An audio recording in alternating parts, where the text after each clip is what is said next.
My name's Claude Lawrenson. I'm a member of FINBOA and also the FNHPA, First Nation Housing Professionals Association.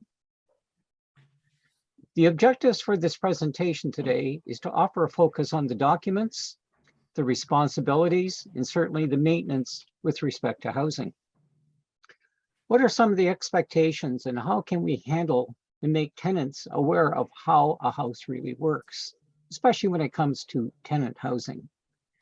But equally as important is also taking pride in ownership of any house. We can see that our learning objectives here are noted. So about the importance of documentation, the process before moving into a unit, the responsibilities of the council, the housing department, and the tenant, and examine some common maintenance repairs that can commonly impact the tenants and/or the housing managers. On the issue of documents, you can see here I've listed quite a few different things. So signing the lease, what are the roles and responsibilities? Is it rent or occupancy payment? After all, housing is really not free because there's some maintenance even involved when we even look at it from that perspective. From the tenant's point of view, I would always recommend a walk around both inside and outside, and if required, take photos of the unit. Certainly pictures should be dated. I like to take pictures because I find that it's just sort of backup if there's any questions that may arise. And define who is responsible for the maintenance repairs. Certainly this is something that really needs to be clarified in the tenant and owner type documentation. What about the appliances, the fitments? Are they in good repair? Are they operable? In other words, functioning properly? And how about the sanitation requirements, such as pest control or items such as that? General health of the house. And miscellaneous, things about keys, utilities, insurance, and perhaps even a tenant's toolkit. What should they really expect to maybe have on hand in case they need to do some small repairs? And certainly we need to define what are the tenant's responsibilities. Are there certain terms regarding occupancies or certain limitations or the possibility of under what conditions could evictions generally happen? I hate to show these pictures, but let's face it, sometimes we see conditions such as this. So a tidy house to me is generally much nicer and easier to live in than one that looks in this kind of condition. Really, what we're talking about here when we see these photographs is that there's a common connection with respect to being untidy and certainly the healthy living conditions for the occupants. It can lead to increased risk of certainly chronic diseases. And dirty, messy environments can also breed germs and other types of bacteria. Certainly areas such as the bathroom and the kitchen surfaces and floors are usually susceptible to bacteria or even parasites. In mold, well, many of you already know about the mold story. There's lots of mold. And actually, if you look in just about any house, there may be a little bit of mold, but certainly in some conditions, there's a lot more mold. And certainly it can be a peril to one's health. But let's jump in and review some of the key areas related to housing and housing maintenance. I'd like to start off with talking about some of the shutoffs, some of the key features that maybe tenants might not know about that really is important. So one of the most critical safety controls is knowing where and how to access these main shutoffs, particularly when it comes to things like electrical. As we can see here in this slide, houses generally have an electrical distribution system, either a breaker type system, or in some cases fuses. So most houses typically today have a main breaker up top, which is the main shutoff, we'll call it, and each circuit has its own breaker. So for example, one may be for the, let's say the kitchen, or perhaps for the bedrooms, or perhaps for a fridge, or perhaps if it's an electrical stove. Simply flipping the main breaker switch into the off position typically will shut off all the electrical power. Well, usually that's only required in cases of emergency. But the other part of it is I do not recommend anyone do any electrical repairs because that really should be left to a licensed qualified electrician. If it's something minor, that's a whole different situation. But certainly electrical safety and shock hazards are real potential dangers and or could even mean electrocution at the worst case of scenarios. Another main shutoff that we need to be concerned about is with the gas or propane or a fuel-based, we'll call it fuel. So we can see here the main shutoff would be located at the gas meter or perhaps a propane tank. This photo depicts a yellow handle currently open for flow of gas. So we can see it's in line with the piping. So gas is flowing through it in this particular photograph. If it's turned 90 degrees, the fuel piping is in the closed position, is basically shutting down the gas supply that is servicing the appliance. So each appliance really must have a shutoff. What we see in the lower picture, we see the back of a gas supply to a gas-fueled, basically a stove. So if you smell gas, do not light an appliance and get out of the house quickly, certainly for safety. And contact your local utility company or in our maintenance department. Another one we can think about is certainly when it comes to water. Each house typically has a main water shutoff. The water heaters have a shutoff. Ideally, each plumbing fixture should actually have a shutoff too. So again, if we take a look at the photograph in the upper portion, there is a blue valve. And that little other device just above it is actually a water meter, which is measuring the amount of water from the, in my case, local municipality of how much water I'm using. So again, there should be a shutoff there. There's certainly a shutoff as we go over towards the hot water tank or the water heater. And certainly in the lower picture, we can see a shutoff valve below a sink. So water supply should only be shut off in cases of an emergency or perhaps during a plumbing repair, particularly where there are no shutoffs installed at the individual plumbing fixtures. So my backup would always be the main shutoff going back to that upper photograph. Let's talk a little bit about windows. So when we talk about windows in particular, you know, additionally, there are some key property components that require care and attention. And windows, well, there's usually a fair amount of windows in most any house. So things that they need to check, or a tenant should really check, is the operability of a window, and in particular, the hardware.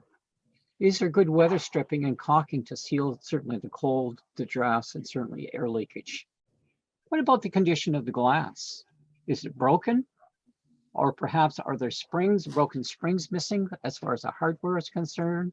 Or is there a missing sash cord? So it really depends on the various types of windows that are out there. And certainly they come in various types of materials, be it wood, vinyl, a composite material, metal, or perhaps even aluminum.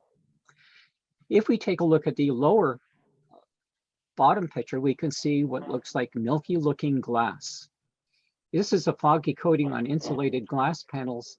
It really indicates that the window seals have failed on this particular window. What we have here is moisture has basically crept through the seal that is between the glass panels, and basically the air and moisture is trapped now between the glass panels.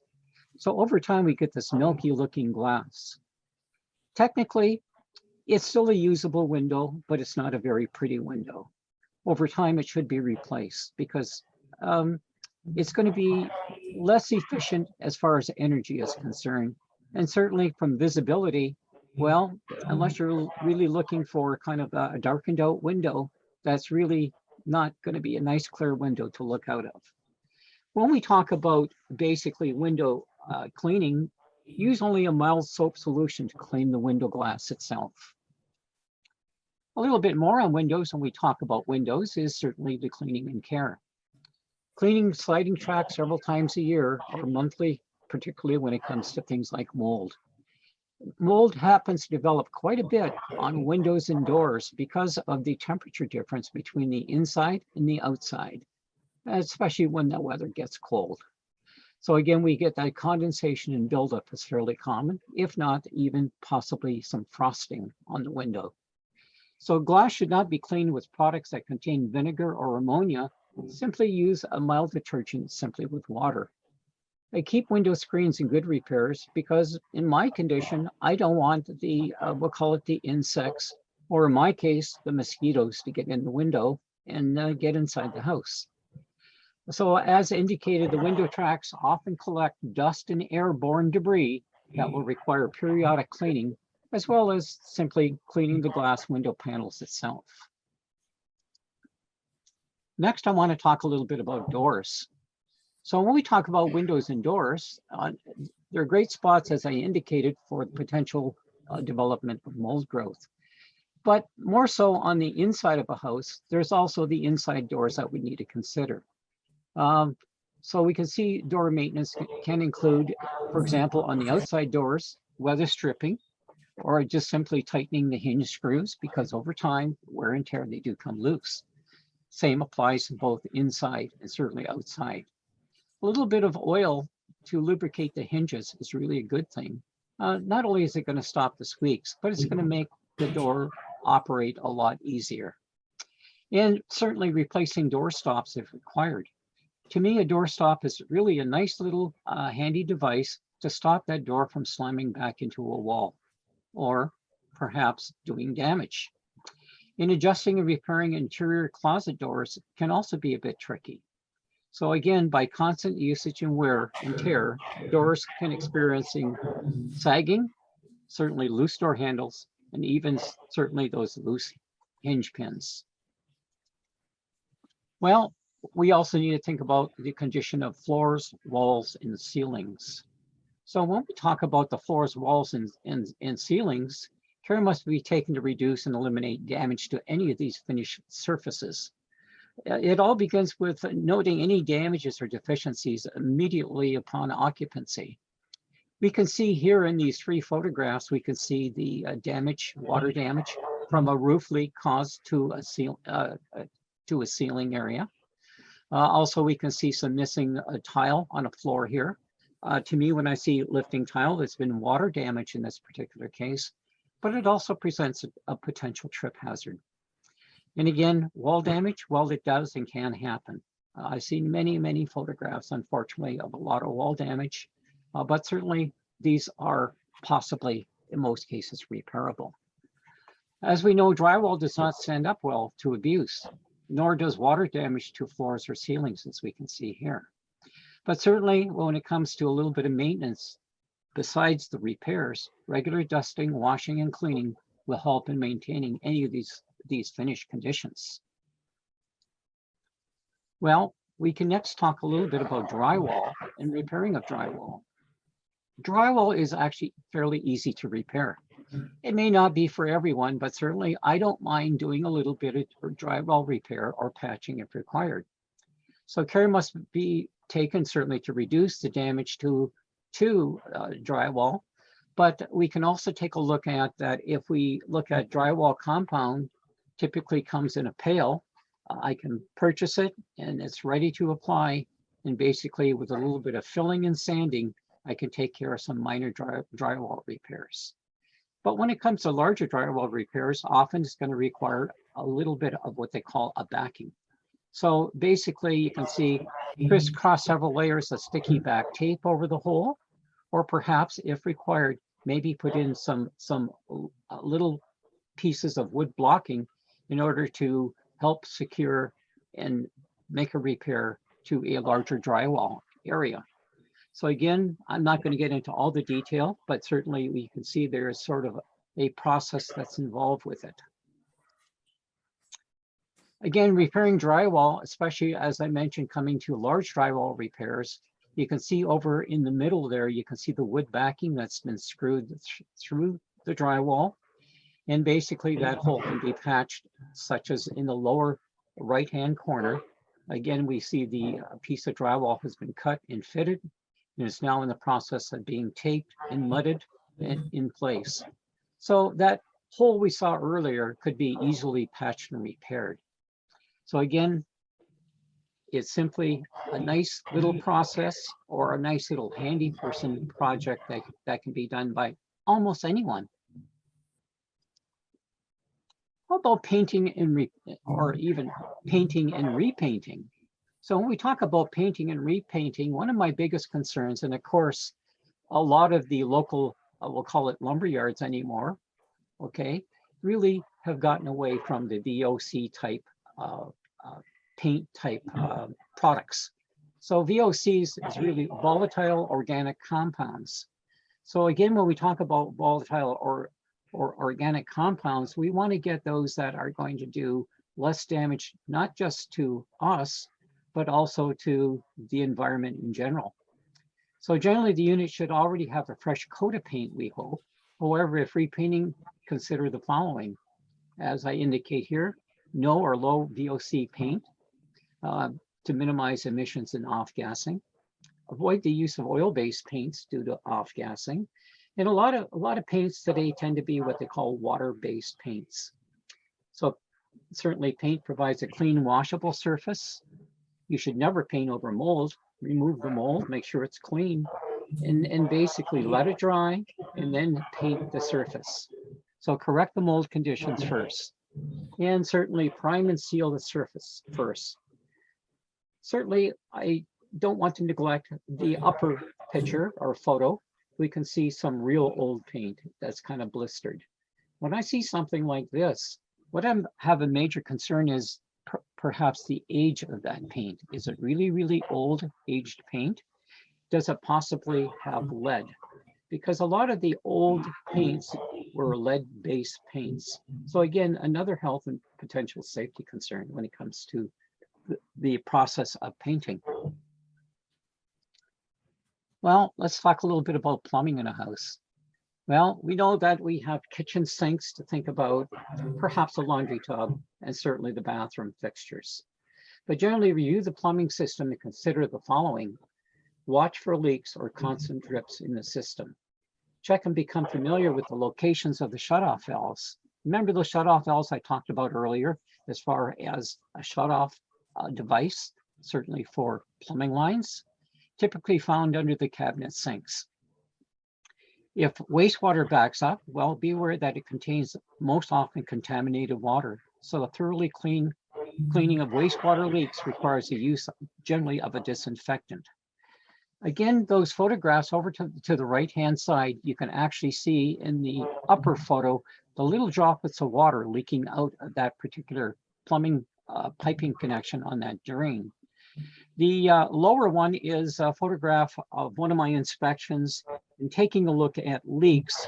In fact, the biggest telltale sign is if you look at the beam underneath the floor joist, you can see the differentiation in the color, how it's much darker and stained with water.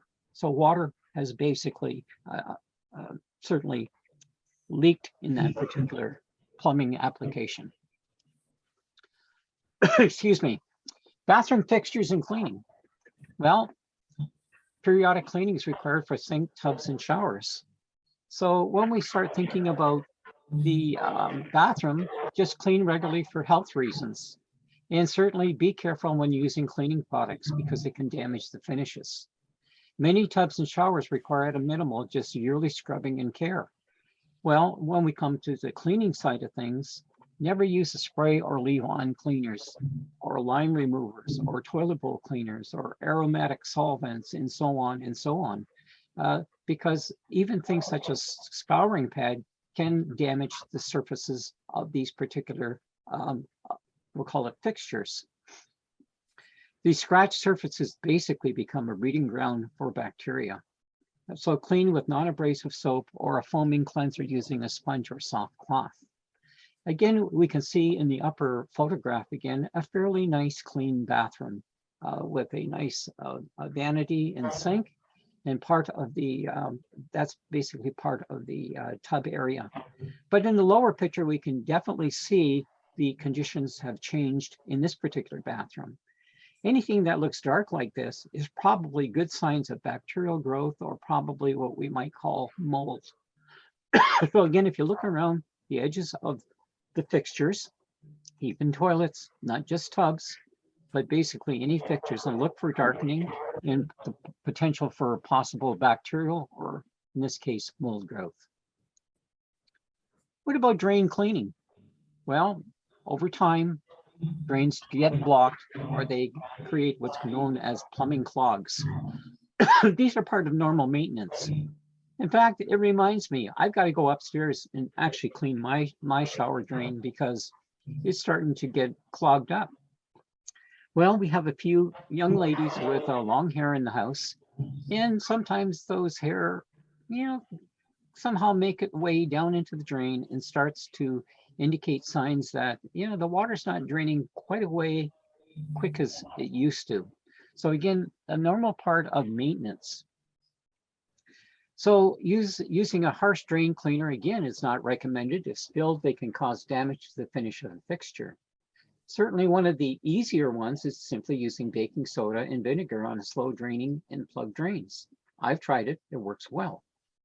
If the drain is still plugged, well, I guess worst case, now we have to use that plumber's auger, okay, or a plumber's snake to clear the blockage. Worst case, maybe we need to call the plumber in.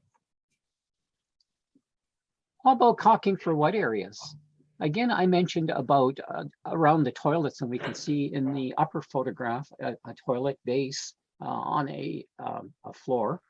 And again, I always look for, that's a good area to be sealed. So, well, let's face it, there's waste fluids going out of that particular toilet. And I certainly don't want it to leak out if it's not going to be a pretty situation. Likewise, we can see around this tub, we can see it's been caulked, but in that lower picture, you can also see some darkening areas and some potential gaps. So again, caulking helps seals wet areas and protects adjacent surfaces. It protects the walls, the subfloors, in particular in bathtubs. Once the water gets underneath things, it can cause a lot of damage.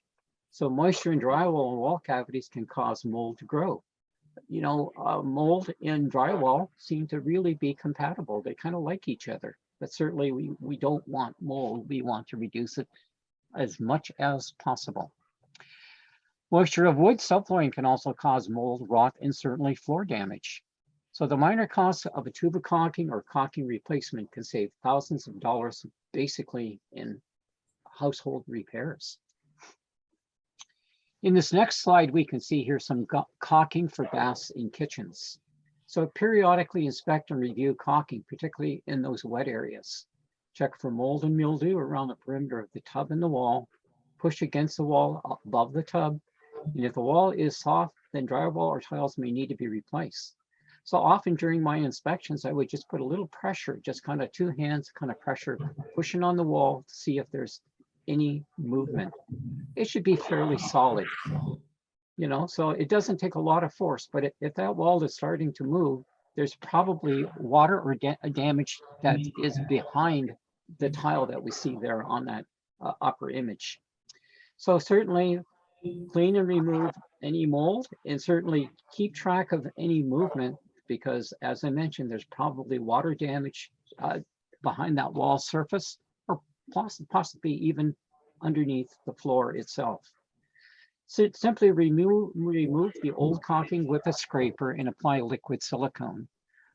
So again, we can see in the lower picture, it's a bathtub getting ready for caulk. We can see that open joint. And that's a good way of making sure that, okay, I've got to seal all that particular opening. What I like to do is I actually like to put a little bit of painter's tape on the tub surface itself, a little bit on the wall, and I basically caulk in between. Once it's caulked, I can really kind of strip it away without being a gooey mess of trying to figure out how to basically smooth out the caulking. I simply fill in that joint with a nice bead of caulking and then remove the painter's tape. Plumbing and freezing. Well, I've been in a few houses rather over the winter that were not basically occupied, And we have cases where certainly plumbing lines can freeze, especially if water is still in the lines. A good example of that is that close-up picture I took in the lower right-hand corner. You can see a nice split in the copper piping. In fact, if you look, you can also see a little bit of the ice formed on this was in a crawl space of a house. So certainly the plumbing system is the most vulnerable during the winter. And certainly if it's not a heated space, or at least some type of tempered space, such as a basement, attic, crawl space, or sometimes even a garage, they can be prone to freezing. So again, pipes in attics, basements, crawl spaces, garages, and even that exterior water line, that little tap or hose bib on the outside of the house. Next, let's talk a little bit about electrical again. So electrical systems can become overloaded by having too many devices plugged into the same circuit. You know, so there's some pretty good examples shown here. So the hair dryer, the microwave, coffee makers, toasters, kettles. Often electrical extension or power strips are also another area that we need to take a very good look at, because this can also contribute to overloads. So I basically try and draw an example here. So the capacity overloads occur when the circuit is loaded with connections that exceed 1800 watts. Remember the old 100-watt bulb? Well, imagine, you know, a lot of those, 18 of them, 1800 watts. This is based on a 15 amp breaker. So a 15 amp breaker can basically go up to very close to, not quite to the 1800 watt mark. But did you know that a hairdryer can often be rated between 800 to 1800 watts by itself? Typically, 1500 watts is the most common when it comes to hair dryers. So no wonder when the hair dryer is plugged in, let's say in a bathroom's electrical outlet, and maybe some other things, let's say the fan is going in the bathroom, well, before you know it, we might be tripping the breaker. So again, things that we need to think about. Certainly we have other comparables, such as the kitchen area, that we have to be concerned about when it comes to electrical systems and overloads. How about electrical extension cords? That's another biggie I find in a lot of my inspections when I look at homes. A lot of electrical extension cords means there probably wasn't enough electrical receptacles, electrical outlets to begin with. And certainly one way around that is to use electrical extension cords. But they often pose the opportunity, again, to overload an electrical circuit. But they also can present a potential for a higher risk of fire hazard. So even the wrong gauge wire size for the connections could be an issue. Certainly ungrounded extension cords, 2-prong versus the 3-prong model, or connecting too many devices, again, creates a potential for overheating. So some might ask, well, what's electrical grounding all about? Well, the grounding wire functions as an extra path for the electrical current to pass through and return safely to the ground. Do you want to be the ground? Because if you're plugging something into, let's say that ungrounded, that poor electrical receptacle, you may, if there was water on the floor, be basically the path for the electrical ground, which means a shock hazard. So the aim is to prevent any danger of electrical shock hazard, or certainly fire. So we can see those 3 illustrations on the bottom rather. Figure 1, the ungrounded, poor; the grounded, better; the best, really, the ground fault circuit interrupter. So the GFCI is the best. Now that doesn't mean we need to have a GFCI on every electrical receptacle in the house. Typically what a lot of electricians will do is they will put one on let's say a circuit, and on a circuit we typically could have on a 15 amp breaker, roughly a maximum of 12 electrical connections. So we could have 10 electrical receptacles and 2 light switches. So that's your 12. And again, that will basically be protected by, let's say, a ground fault protection, if that's the very first one on the circuit. So everything downstream is provided with protection for grounding. What about GFCIs and AFCIs? Well, a GFCI is a ground fault circuit interrupter, and AFC is an arc fault. And what are these things all about? So we can see over in the illustration, there's certainly where you plug in, but there's also the test button and a reset button. But they help prevent electrocution. So it really basically detects a very, very small electrical milliamp of a charge going through, and basically will automatically shut off, okay, the circuit. We want to prevent electrocution. It also helps prevent electric fires in the case of an arc fault. Anybody walk across the floor, and sometimes in sort of the, we'll call the dead of winter, you get that little static shock when you would say your fingers touch a metal object, such as, let's say, the bed frame or something metallic. So you get that little bit of arc, and that is what arc fault is all about. Is that can also cause certainly concerns as far as electrical issues. So it stops electricity in damp environments, wet conditions, so that's the ground fault. And the arc fault protection is primarily installed in the primary electrical service panel. So you can see there's the breaker below, shown below the ground fault circuit outlet. How about heating? When it comes to heating, there's a large number of different types of heating systems obviously available. By the way, that's a picture of my forced air gas furnace with the old electronic filter system, which I no longer use. But one of the things that is common in most all forced air gas furnaces should be a filter. And you can see it, the filter is pulled out, just checking the condition of the filter. So the most common heating system in the majority of Canada is certainly the forced air furnace fueled by natural gas. But beyond that, there's a few other things you can check. So check the thermostat for the various functions. Is it heating, cooling?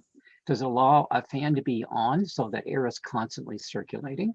I always like to leave my fan on 365 days a year because I want air to circulate. Because air that circulates in a house means there's air movement, which means less chance of moisture, which means less chance of mold development. So again, air movement is important. Check and replace furnace filters every 1 to 2 months.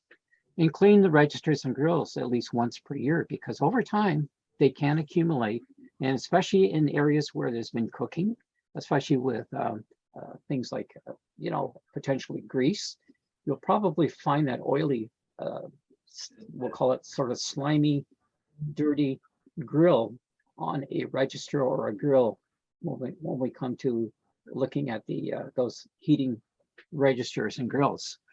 The other thing you can see here, I highly recommend carbon monoxide detectors be installed in every house. They're equally just as important as a smoke or fire alarm type system. So again, not very expensive. I typically can buy one for probably under $50. But really, when it comes to fuel-fired appliances, there should always be a carbon monoxide detector in any house. HRVs and ERVs. Well, maintenance of heating and energy recovery ventilators are often forgotten. Turn off the HRV first, unplug it, clean the filters. You don't need to use a lot of harmful chemicals. It's really just a little bit of soap and water. So a lot of them can be cleaned. So again, just check outdoor intake and exhaust hoods, because usually we have 4 pipes. We have actually 2 coming from the outside in, which is an intake, and the second one's the exhaust. And likewise, we have sort of the matching pair on the other side, which is more taking care of business inside of the house, so the inside. So check to see if your HRV has a condensate drain. It should have. And it's usually a pipe or plastic tube coming out of the bottom, which usually would go down to a drain, because in the exchange of air in the heat recovery system, this air-to-air heat exchanger, we're going to have moisture generated to some degree. Again, clean the heating exchange core. It's easy to clean. It can be basically just put under a tap, let's say in a laundry tub, but I wouldn't put a lot of high pressure from a hose on it. So cleaning the grills, inspect the ductwork at least once a year, and check the ductwork leading to and from your HRV. So again, this is the one in my house. So I have a life breath system. That's the upper one with the door closed. And when I open the access, you can see there's that sort of that heating exchange core inside, and there's two fans. So the two fans are both for intake air and the other one for the exhaust air. And that's what they call the heating core, that little sort of square box kind of on a 45-degree angle in the middle there. So again, servicing the fans if required. Mine's roughly over 20 years old, and it's required no servicing other than a little bit of, we'll call it care and maintenance several times a year. Appliances, when we talk about appliances in general, they also require periodic maintenance and care. So if we take a look, the refrigerator is often a key appliance for preserving your food. Certainly, in order to cook, we need a range oven or some type of cooktop. So that's your main cooking appliance. And certainly we need to think about things such as avoiding grease and food buildup, especially on surfaces. And use the appliance only for their intended use. Now, I purposely put two photos in here, one on the left and one on the right.